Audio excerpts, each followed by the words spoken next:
We live in a fantasy world now. Reality has been destroyed.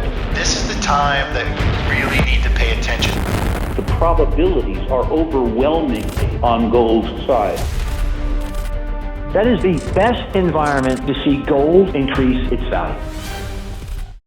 Welcome to Palisade's Gold Radio. I'm your host, Tom Bodrovics. Joining me today is Christopher Aaron, founder of iGold Advisor and Elite Private Placements. Thanks for joining me today, Christopher. Thank you, Tom, for having me.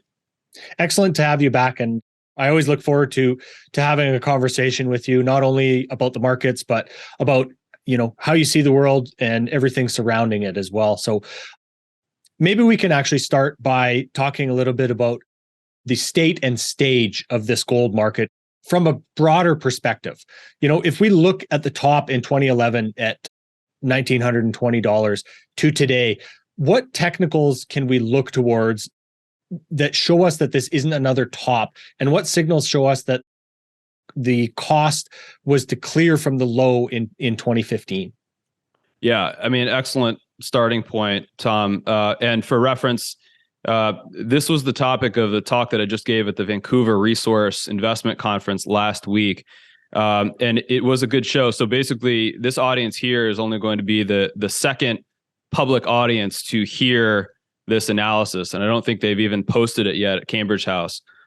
So here we go. The big picture perspective here, the difference, if you go back between that 2011 through 2015 bear market, the key signature, the warning signature, was after 2.5 years of consolidation, gold was above that 1900 level in 2011, and then was moving sideways for about 2.5 years into 2013 between a range of roughly 1525 and 1920 on the upside.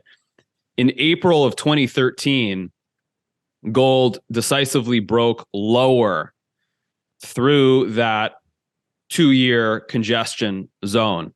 And the moment that it broke lower, gold actually plummeted by $240 in 2 trading days. So from 1525, a couple days later, you were already below 1300 2 days later. And from there, gold had 3 more years of declining to go till the very end of 2015. And a lot of these mining companies fell by 90 to 95% during that period. I'm not exaggerating by that at all. So it really is important for us to pay attention to when there are legitimate breakdowns from a multi-year consolidation period. In contrast, what we have seen here in gold over just the last 6 months, we had a very similar 2.5 year consolidation between the mid 1600s and 2075, the new all-time high.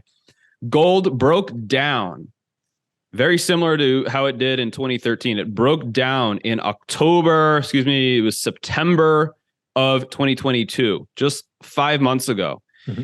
The key difference is that after breaking down, we did not see this washout in gold. We didn't see it plummet by anything more than $10 to $20 after the original breakdown.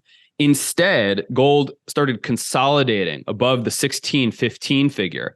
And I was watching this in real time because we were short. I actually owned a lot of put options on gold futures at the time. And to our credit, we did get that one right. We doubled our money shorting gold in anticipation of that breakdown. So I was hyper focused on the gold chart as this breakdown was happening. And I remember speaking to my colleagues after a couple of days and saying, hey, this is not following the 2013 playbook here. We've just seen a breakdown, 2.5 year consolidation, but as opposed to plummeting and continuing lower, we're seeing buyers step in here in the mid 1600s. And I said, this is very, very interesting. This is different price behavior that we are seeing now. So sure enough, that we exited our shorts. We don't get everything right, but we got that short call right. And we exited our shorts at a profit. And I'm glad we did, because that sort of initial hint of a market failing to carry through to the downside after it breaks down was in fact the technical signature for what we've seen here over the last 3 to 4 months. And granted, gold is down here about $100 from the peak from last week. We'll talk about that in a moment. But the big picture for investors to keep in mind is that we have seen what is called a false breakdown in gold after a 2.5-year consolidation. False breakdown. So you get sellers, but as opposed to that market carrying through to the downside, someone steps in and says, probably China or India or one of the central banks, they step in and they say, we'll use this as an opportunity. And so when you have all of those shorts who piled on, myself included at the time, but even more of them who were looking to pile on to their shorts as gold was breaking down, and then you have a reversal, all those shorts are forced to cover. And that explains the quite rapid, we saw gold move higher by $325 in just the last couple months following that false breakdown. The key takeaway here is a false breakdown tends to be a signal for a strong move in the opposite direction as the breakdown. This works in both directions. If you've seen a false break upward, it can also be a very ominous signal on the way lower. Mm-hmm. But in the case of gold now, we had the false breakdown. And so then you look at this consolidation, you say, okay, we're still in the consolidation going back to 2020. This is going on almost 3 years now. But with the bias of the false breakdown, that tells me that this market is trying to resolve this 3-year consolidation to the upside. And so here we are today. We've pulled back from 1960. We're at 1860. People are maybe a little bit discouraged here over the short run. But the big picture of gold right now is that following a false breakdown, this market should be expected to bias to the upside when it's ready. And according to my research, it's going to be ready late this year into 2024. And so any further pullback here into the low 1800s, perhaps even upper 1700s, really could be the last opportunity to be accumulating gold before it permanently clears that 2000 handle. So, exactly as you're talking about that 2000 handle, kind of on the opposite side of the false breakdown, do markets tend to break through their resistance zones on a third attempt, or does it take more time than that? It's one of these weird things. I've never read this. I have done a lot of study of technical analysis textbooks, and this is a discipline that goes back to the Japanese rice markets in the 1700s. You had traders in Japan of various grains of rice that analyzed the individual daily price action to try to understand what their competitors were doing. So, I try to approach this discipline by learning as much as I can about people who have come before me in this. But one of the things that has simply been an observation that I've picked up over, the last 15 years is that markets rarely break higher on the third attempt at a strong, and when you're talking all-time highs, that's a very strong resistance level. It just seems to be one of these, one of these psychological facets of the markets. Third time is rarely successful, and you often get, in fact, quite a strong reaction away from the third attempt. Mm-hmm. And so really functionally speaking, I think 1960, 1975, we were just in that range last week. That's close enough to the 2000 handle for me to say that was the third attempt. And it should be, so again, not the third attempt, but the fourth. Sometimes the fourth attempt is a series of mini attempts. So you have the one major attempt, but it'll back off for a couple weeks. And then if you want to call that the 4.5 attempt, is the one that we are looking at to be successful. Mm-hmm. So, Christopher, does that $2,000 round number also serve as a very psychological barrier for the gold market as well, or for any market in that case? It really does. And when I zoom out this gold chart here to the big picture, just listen to my description here for a moment. Gold, even though gold has spent a number of weeks above 2000 back in 2020, and again, when the war between Russia and Ukraine was breaking out this time last year, there has not been a single monthly close above the 2,000 handle in this entire last 2.5 years that gold has been flirting with that figure. So clearly, gold is probing. It's popping its head up, and it's not ready yet. And it's testing the waters again, and sellers are more than happy to come in.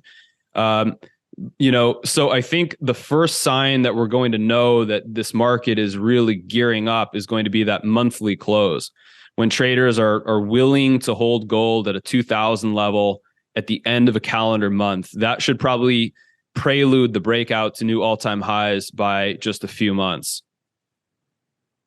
So do you think there's going to be, a fundamental trigger present itself to cause the next breakout, or do the technicals signal the move and a narrative will be given to it once it does?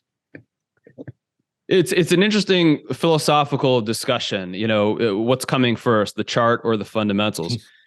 The truth is that the fundamentals are coming first.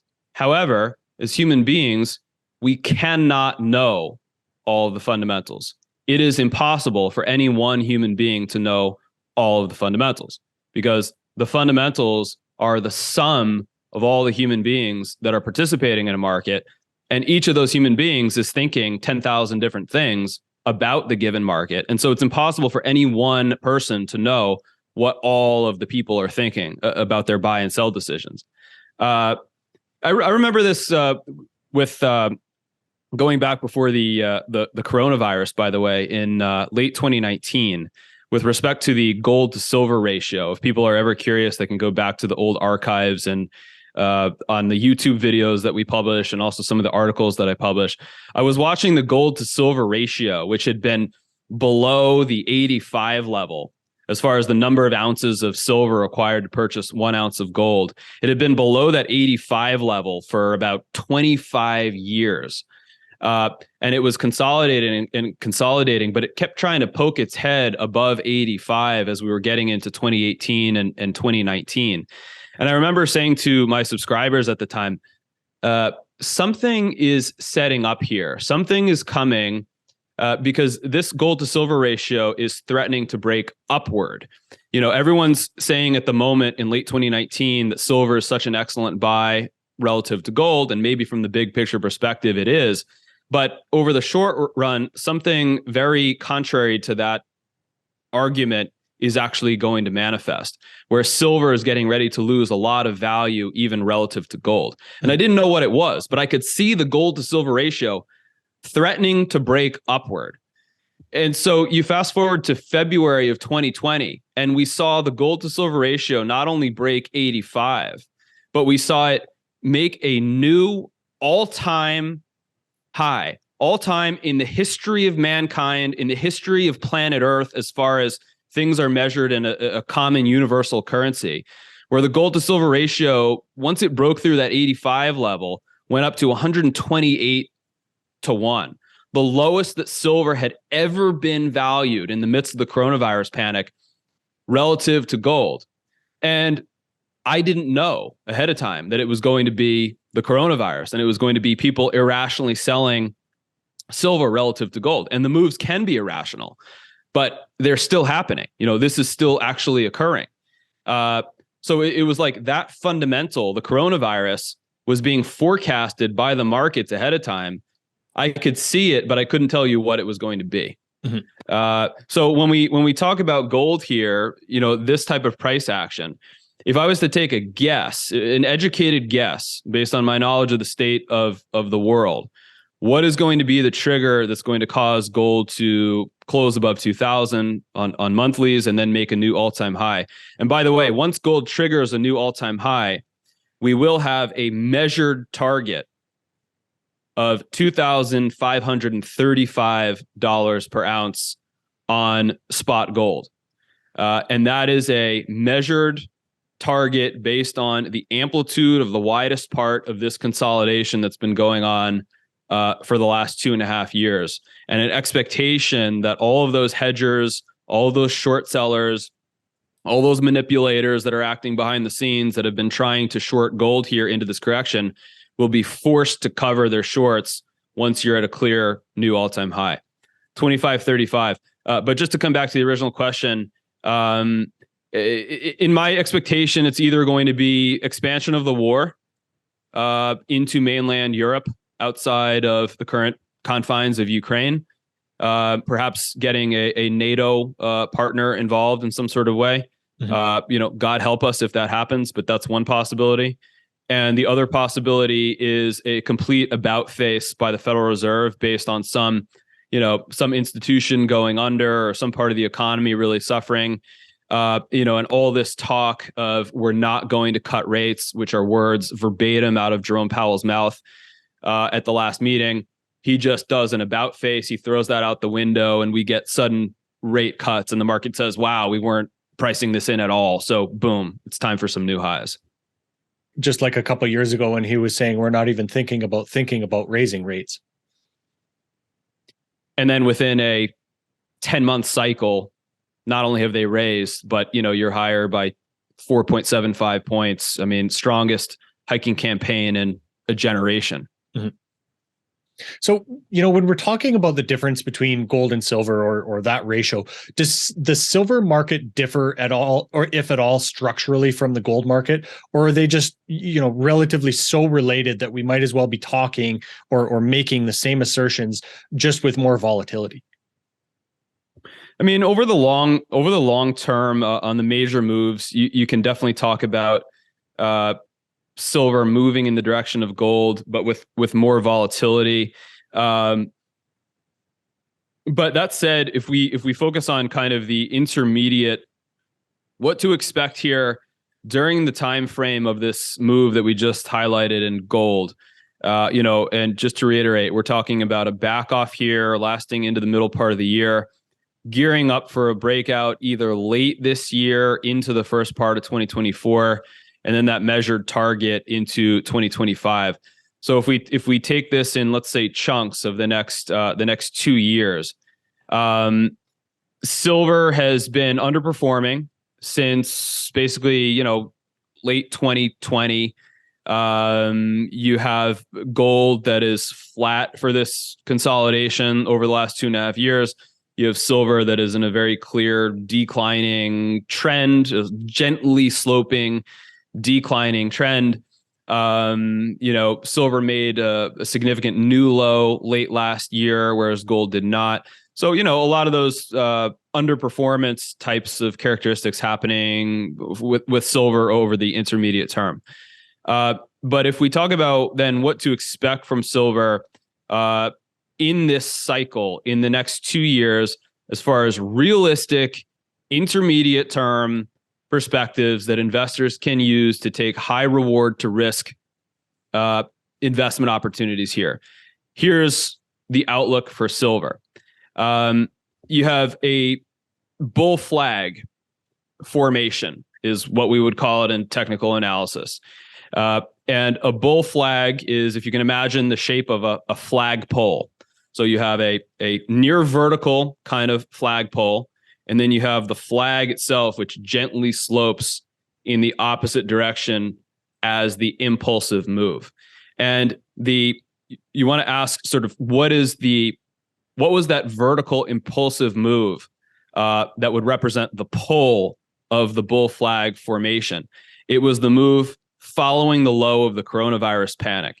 This is only 3 years ago, but people sometimes forget. Silver almost tripled in price in 5 months, from 11 to just over 30, nearly a tripling in price in 5 months. Mm-hmm. That is an impulsive move.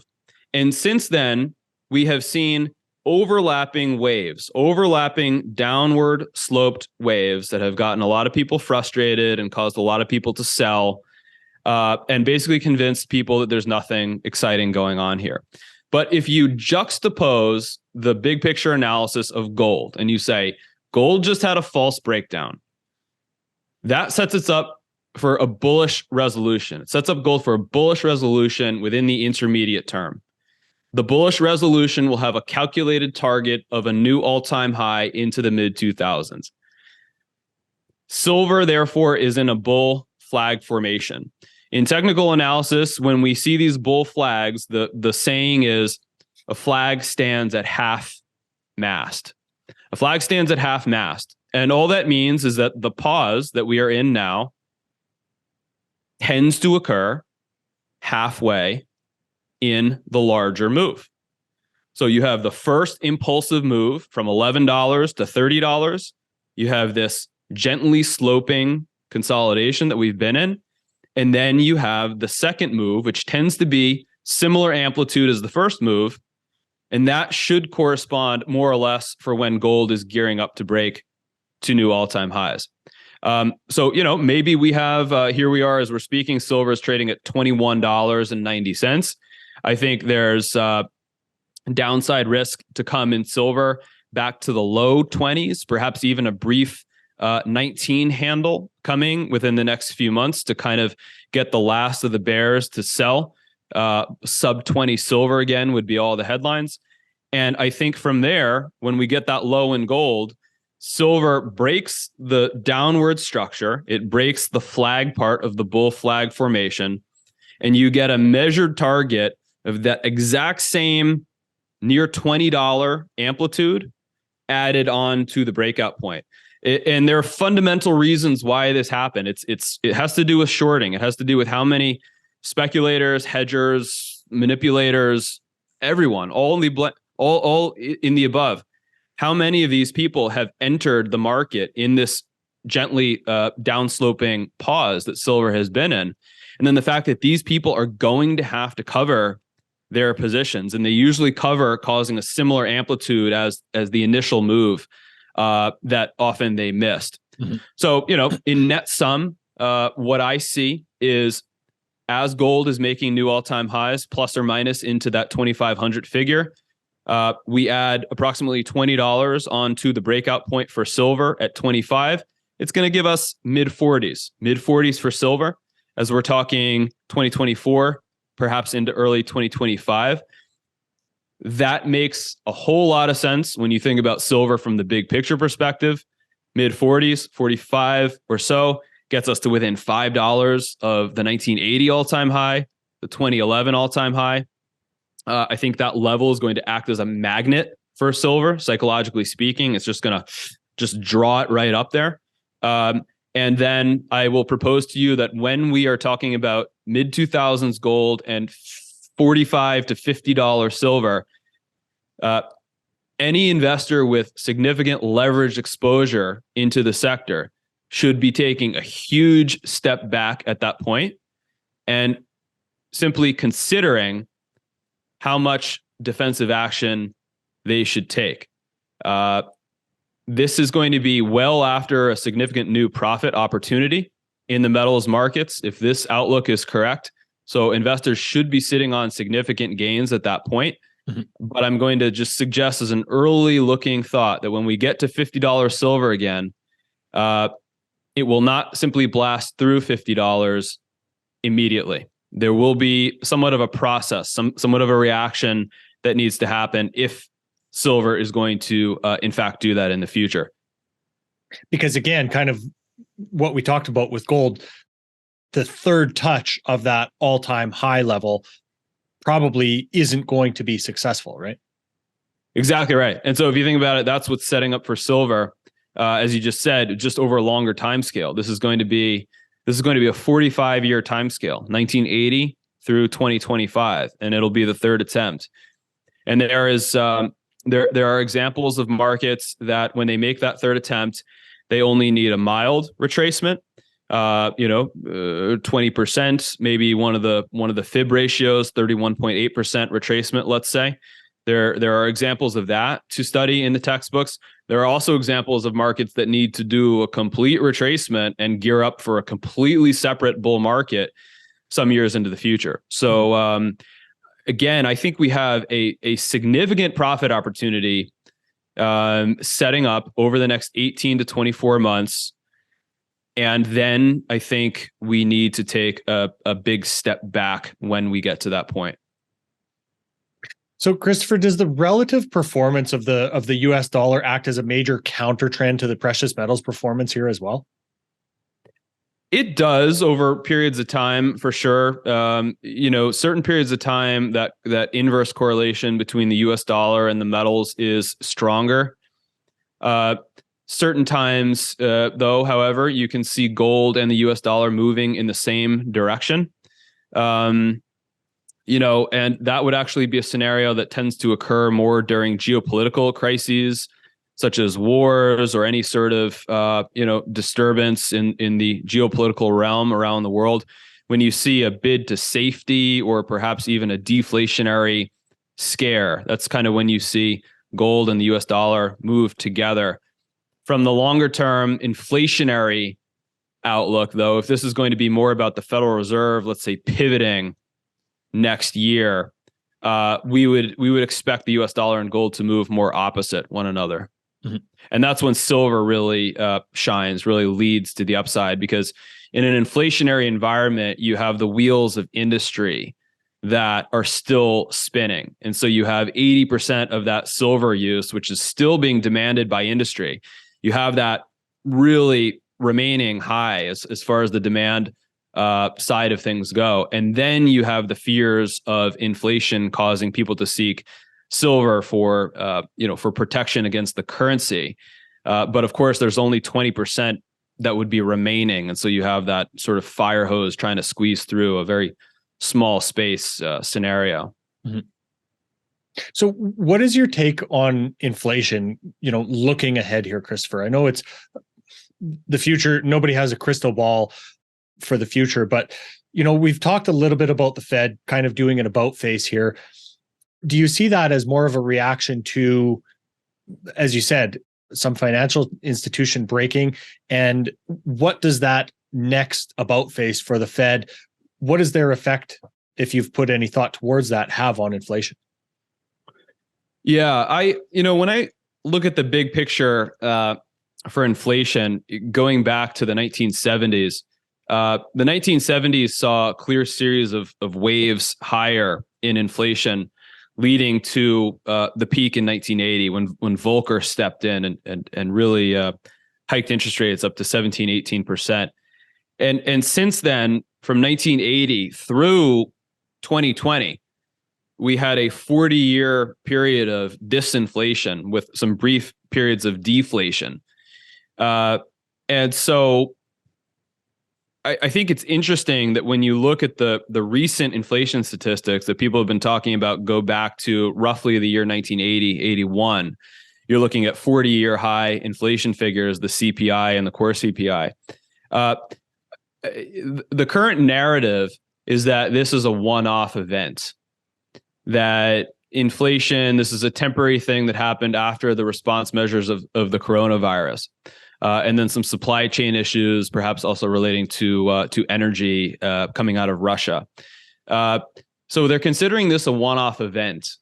But if I analyze the inflation chart the same way that I would analyze, let's say a chart of silver or the S&P 500 or any other metric, it actually looks like to me that inflation has broken out to the upside, and that you had a very clear trend of declining deflation lasting for 40 years. And so we've had a breakout. And anytime you break upward from a 40-year declining trend, you're not going to simply move higher in a straight line after that. Mm-hmm. It's going to move in a series of waves. And so we saw the first wave, the breakout. That's what caused the Federal Reserve to react here. And the Fed and the markets are basically acting like they've already got this under control, that it was this one-off event. But what I'm going to be looking for is to see if the inflation is perhaps going to only come back down on the CPI to, let's say, the 4.5% range this summer, mm-hmm. as opposed to the 2% goal that the Fed has. And if that's true, if we plateau, not plateau, if we trough at that 4 to 4.5% range, I think what that's setting up for is then a rounding upward again in inflation, which would not be what the market is pricing in at all. The market is pricing in that this is over. It was a one-time inflation shot, and the Fed has it under control. And so I think if the markets go from believing If the markets go from pricing in, the Fed has this under control, to, oh my goodness, it's not coming down to 2%. And in fact, after coming from 8 back to 4, it's actually rounding back upward again. Wow, that could be a dramatic psychology shift across the markets. Mm-hmm. So, Christopher, as you're keenly focused on obviously the metals markets and as well the miners here on kind of the other half of your service that you provide, why do you think that the miners are languishing so bad behind the metals prices here? It seems when we go back to previous cycles where gold was around this $1,900, $1,800 level, miners were a lot more highly valued than they are right now. So what are your thoughts towards that? Yeah, it's exactly right. And just to give a few numbers as to how egregious this bifurcation in the market is now compared to the last cycle, I'm looking at companies that have in the last cycle, let's talk about after the crash of 2008 to the peak of 2011. So you had like a solid 3 years there of that bull market.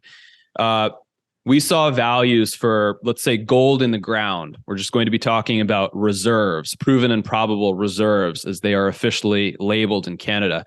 You had valuations on companies sitting on reserves that were $300 to $350 per ounce in the ground. I have the data going back for 15 years to look at all this, what companies were valued at.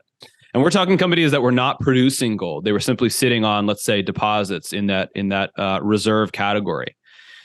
Exact same companies today, I'm seeing reserves selling for $20 to $25 in the ounce. Per ounce in the ground. I'm looking at companies that are producing gold where their reserves are selling for $45, $50, $60.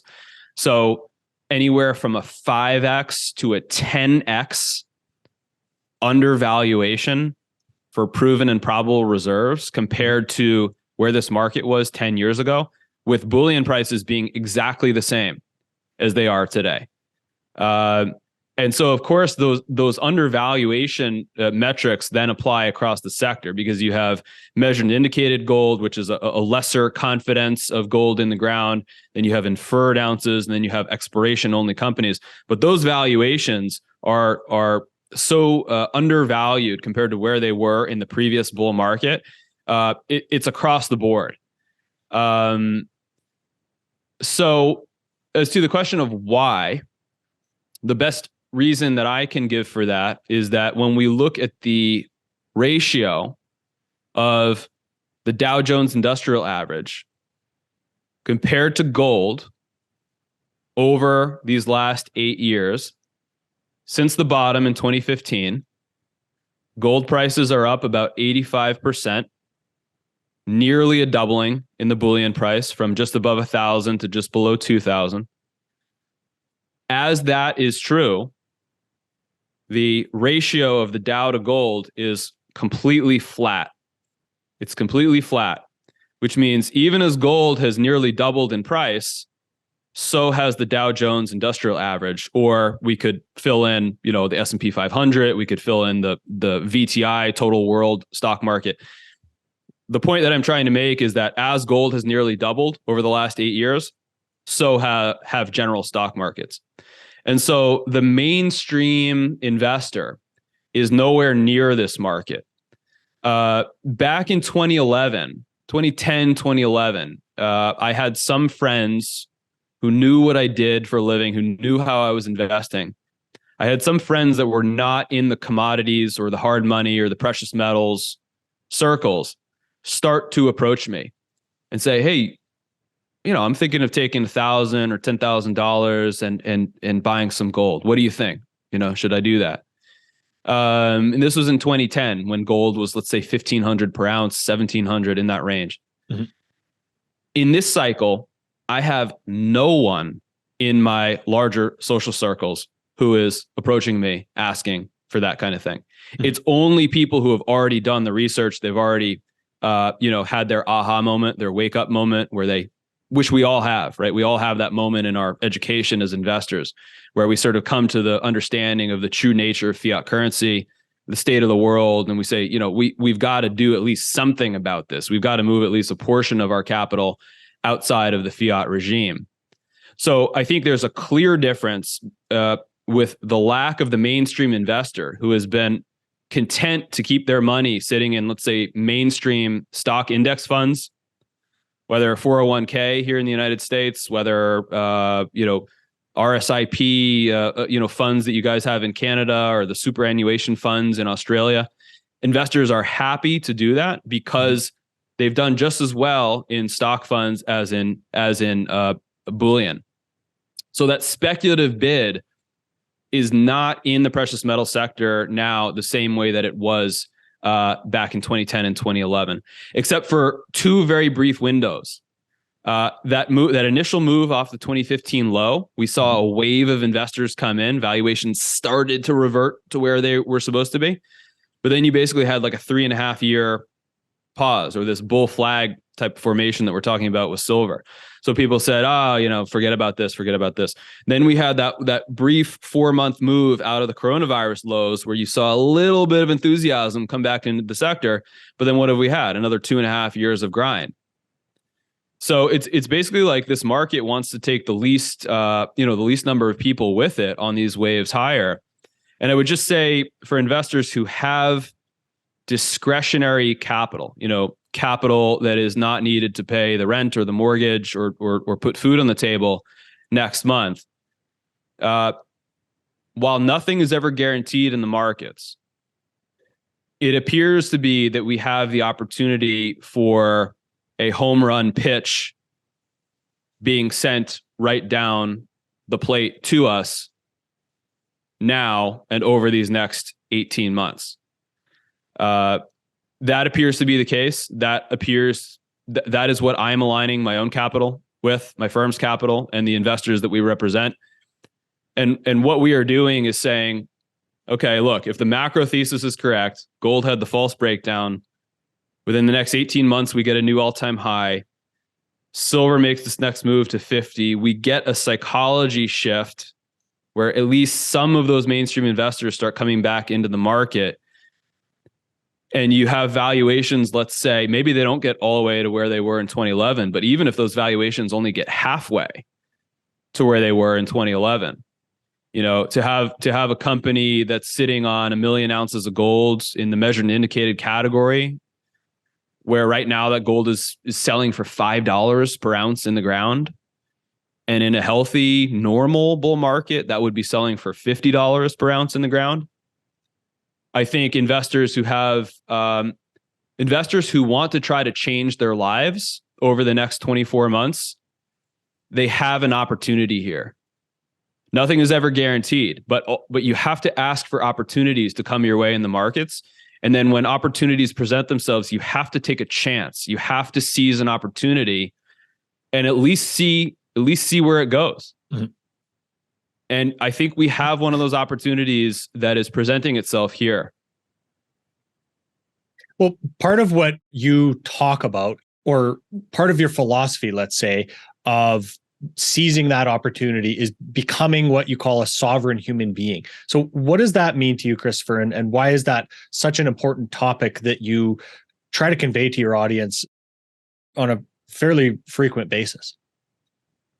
Well, thanks for giving me the opportunity to speak about this a little bit.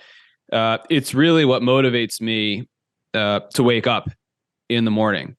I see resources, I see money, I see the whole finance world as a means to an ends. It's not the ends in and of itself. I see this as a means to an ends to achieve human liberty, human freedom, more or less, from having to run on the hamster wheel in a sort of modern day version of slavery, where you're not literally a slave, where you've signed, where you're being put in shackles, but where you're tied down to a certain situation because you have to work to pay the bills, to pay the rents, to pay for the car, and you're never able to get off that cycle.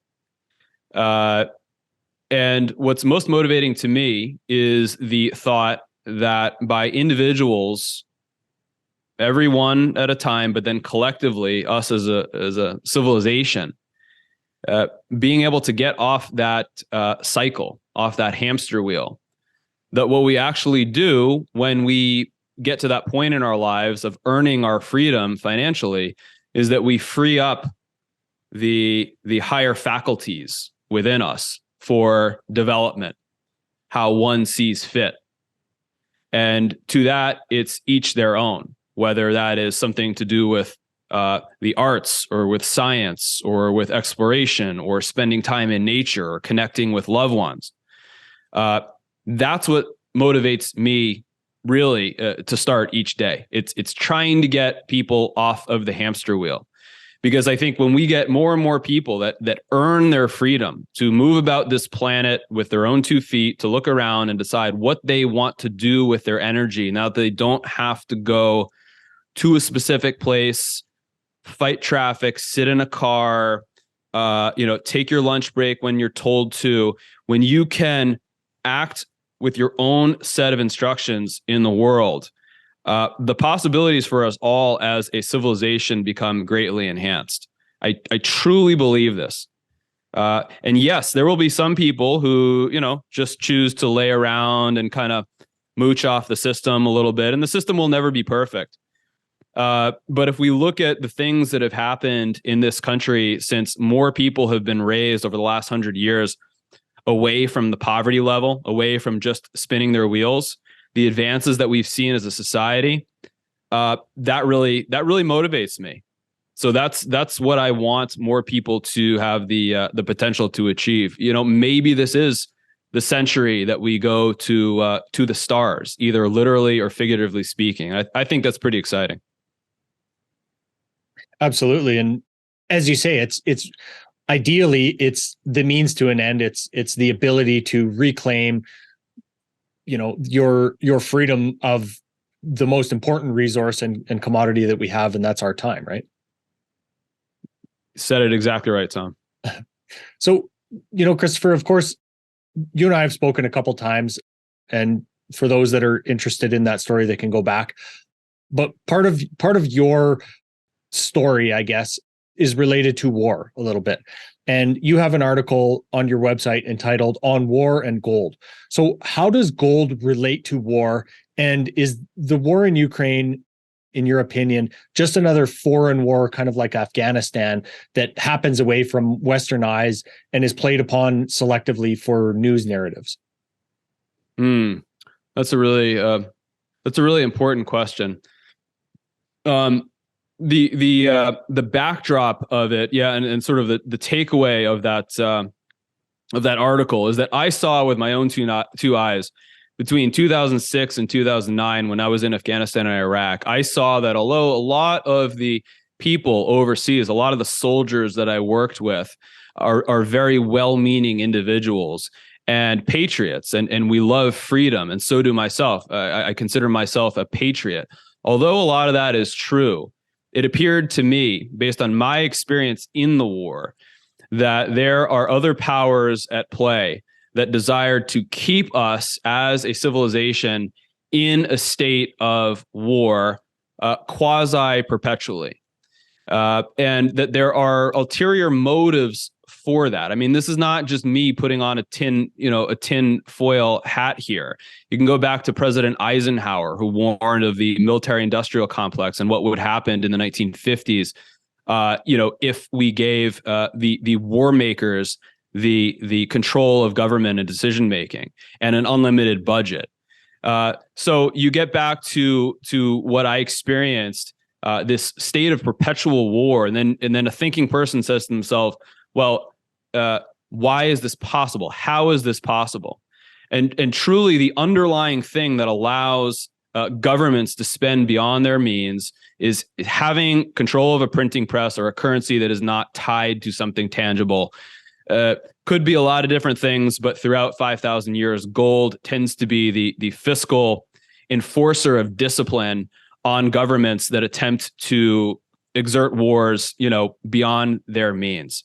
And so that's the financial side of things. And if we think about for a moment, well, roughly a third of the US budget goes toward defense. And we think, so if the average person had, let's say, a third of their tax budget returned to them every year because it was not being siphoned away to blow people up on the other side of the planet. What could you do if you had, if the average family that's just barely able to make ends meet has an extra 1/3 of their taxes returned to them? I mean, that's the difference between being able to get outside in nature, or being able to take courses to enrich your mind, being able to connect with other human beings, right? So it's this perpetual war is a collective drain on our potential as human beings. And so that's why I'm really philosophically passionate about gold serving as an anchor to the currency. More on a day-to-day basis, though, I recognize that doesn't necessarily mean gold has to rise every day, every week, or even every year, right? Mm-hmm. So I want to try to stay on top of the waves. But from a big picture perspective, I believe that is the importance for gold in the monetary system. Yeah, just serving as a real constraint on the government being able to spend, infinitely almost, it seems, spend, constantly have a deficit every single year. That doesn't seem like you would run your household. So why do we accept it from our government? Exactly. And we shouldn't. The only reason that we do collectively, maybe not you and I, Tom, and people listening to this, but collectively as a society, is because the average person is not aware of the way in which they are being taxed. They call inflation the hidden tax. And this is the tax that is being levied against people in the same way to either bail out companies or blow up, societies on the other side of the planet. And Orwell makes a case, if you go back and read some of his books, especially in 1984, and you have to remember George Orwell, his real name was Eric Blair, and he was in the 1930s and 40s, he was privy to a lot of levels of the upper society of Great Britain, a lot of the decision makers in government. And he talked about this policy of perpetual war that was being developed at the time.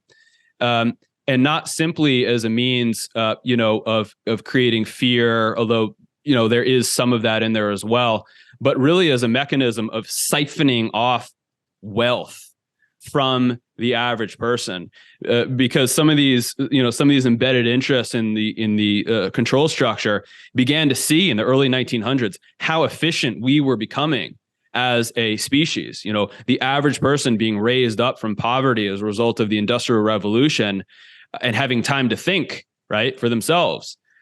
And when you have time to think for yourself, one of the thoughts that tends to come to people is, hey, what do I need these so-called leaders telling me what to do and what to think?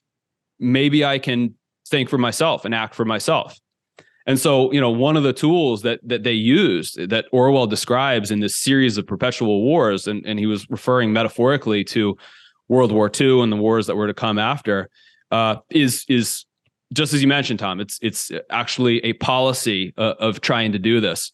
Trying to extract wealth through the hidden tax of inflation, which is even more the reason why, when we have opportunities like this, I think investors need to seize them. I think it's morally imperative that you try to raise yourself up to the point of being at least sovereign enough to make decisions for yourself about where you want to live, how you want to work, and how you want to spend the majority of your time. Mm-hmm. It's kind of funny as we think about the hidden tax, as you call it, of inflation. There's another previous guest of the show operates the podcast Words and Numbers. And between him and his co-host, they have a conversation fairly regularly about the idea that the way that they remove taxes before you get your paycheck is another way of really kind of keeping it below your consciousness in a way, right? If you had to pay out, let's say 30% of your paycheck once you got it every time at the end of the week, let's say on alternating weeks that most people got their paychecks, they would really probably start to question, what is all this money being spent on? And instead, we take it off the top. You don't even have to think about it. Don't worry, let us take care of it for you. And it's just, reframing it like that is just a completely different way to think about it. Yet very few people talk about it in that way. Totally right. And the reason that they do that, it's a deliberate strategy, but the reason that they do that is to avoid riots in the streets and rebellions, and people with pitchforks showing up at the Capitol would make the insurrection attempt, a couple of years ago look like, a walk in the park. If people realized that they were being robbed in this kind of way, their labor was being stolen from them, and so I think all these things work in there. It's even more the reason why it's important for us to protect ourselves. First of all, make sure ourselves and our families are going to be okay and make it through. But also try to share information with people who are open to hearing about it, open to learning about it. You can't help everyone, but even if you can share one thought with one other person, and sow a seed, I think that makes a difference in the big picture. Absolutely. And, of course, there are, as you say, there are going to be people that are open to hearing new things like this. But, Chris, I really appreciate your time and sharing, or your ability to share these thoughts with me and my audience today. Is there anything else that you'd like to touch on that maybe we haven't before we wrap up here? Yes, it's just that I think the challenge for precious metals and currency investors is to take what we've just talked about, like this knowledge of the state of the world, and it's true and it's important that we be aware of it and we protect ourselves. But to keep that in one part of their consciousness, because simultaneous with that, as we talked about earlier, the other thing that's happening is that as a society, as a species, we are advancing. This may be the generation, for example, where we get to Mars, or we get beyond Mars, or we develop new technologies that allow us to live longer or experience the world in new kinds of ways. So even though I am passionate about the ownership of precious metals from the standpoint of wanting to stop a lot of the darkness that tries to pull us down, I'm actually quite optimistic on our species as a whole. So it's like, despite those things that are going on, we collectively have a lot of potential. So let's just not forget about that as we have these discussions. Let's keep a little space for possibility still in our lives. Mm-hmm. Yeah, I was going to say it's important, as investors, that we not only focus on just the monetary aspect of this, but also using, again, our most valuable resource, which is time, effectively, because there are people with billions or millions of dollars in this world that are unhappy because they're not maybe deliberate about the way that they are spending their time. Maybe getting out into nature, doing something that you're passionate about, because as you and I discussed before we hit record here, laying in a pile full of money probably isn't going to give you much satisfaction. Exactly right. I mean, to each their own. As long as you're not hurting anyone else, do what you please. But probably after laying in that pile of cash for 1 or 2 nights, you're going to say, wait a minute, I think there's more that I should be doing here. Absolutely. Christopher, you're available on Twitter at iGlobalGold and iGoldAdvisor.com. Anywhere else you'd like to point to? No, that should be it. People can reach me there. I'd love to hear from fellow investors or global citizens. And I wish everyone the best. And thank you, Tom, for having me on the show once again. Not a problem, Christopher. Always appreciate your time and our conversations around the recording as well. Thanks so much. Thank you.